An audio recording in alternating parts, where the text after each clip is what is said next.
Hi అండి. నిన్నటి వీడియోలో మా అమ్మమ్మ వాళ్ళ ఇంటికి వెళ్ళానని చెప్పాను కదండీ! వెళ్ళగానే నాకు పీరియడ్స్ అయితే వచ్చేసాయి.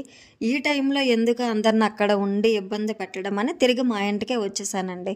అప్పట్లో ఏంటంటే నూతికి వెళ్ళి నూతి నీళ్ళు తోడుకొని స్నానం చేసుకోవడం, అక్కడి నుంచి మంచినీళ్ళు అవి ఇంటికి తెచ్చుకునేవాళ్ళమి. నేను వెళ్ళి ఇంకా స్నానం చేసుకొని అటునుంచి వస్తున్నప్పుడు మా ఆయన్ని చూశాను నేను. అప్పుడే చూడటం, అది కూడా జస్ట్ మామూలుగా ఇప్పుడు ఒక బయట మామూలు పెరసని చూస్తాం కదా, అలానే చూశానండి. అది కూడా క్లారిటీగా కాదు. ఇంటికొచ్చేసాక మా ఇంట్లో ఏంటంటే కొంచెం మా అమ్మ ఎక్కువగానే పాటిస్తుంటది. నన్ను ఇంకా గుమ్మంలోనే ఉంచేసి ఒక ప్లేటు, ఒక గ్లాసు, ఒక దుప్పటైతే ఇచ్చేసిందండి. ఈ 2 రోజులు గుమ్మంలోనే ఉండిపో, ఎందుకంటే పండగ కదా, లోపలికి రావద్దని అనేసింది. ఇంకేం చేస్తాము, బయటనే కూర్చున్నానండి. మా ఇంటి దగ్గర నుంచి రచ్చబండని చూస్తే అక్కడ ఏం జరుగుతుంది, ఎవరున్నారని అనేది చాలా క్లియర్‌గా కనిపిస్తది. ఇంకేంటి, తనేమొచ్చి ఎంచక్కా రచ్చబండ మధ్యలో ఒక చైర్ వేసుకొని కూర్చున్నారు.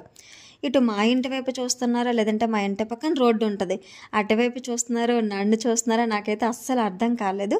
నేను కూడా ఇంక ఇప్పుడు ఒకే చూపు అలాగ ఒకే సైడ్ వస్తుంటే నార్మల్‌గా మనం కూడా అబ్జర్వ్ చేస్తుంటాం కదా! ఆ విధంగా అయితే నేను అప్పుడు తనని అబ్జర్వ్ చేశానండి నార్మల్‌గా. కానీ ఏమీ అర్థం కాలేదు.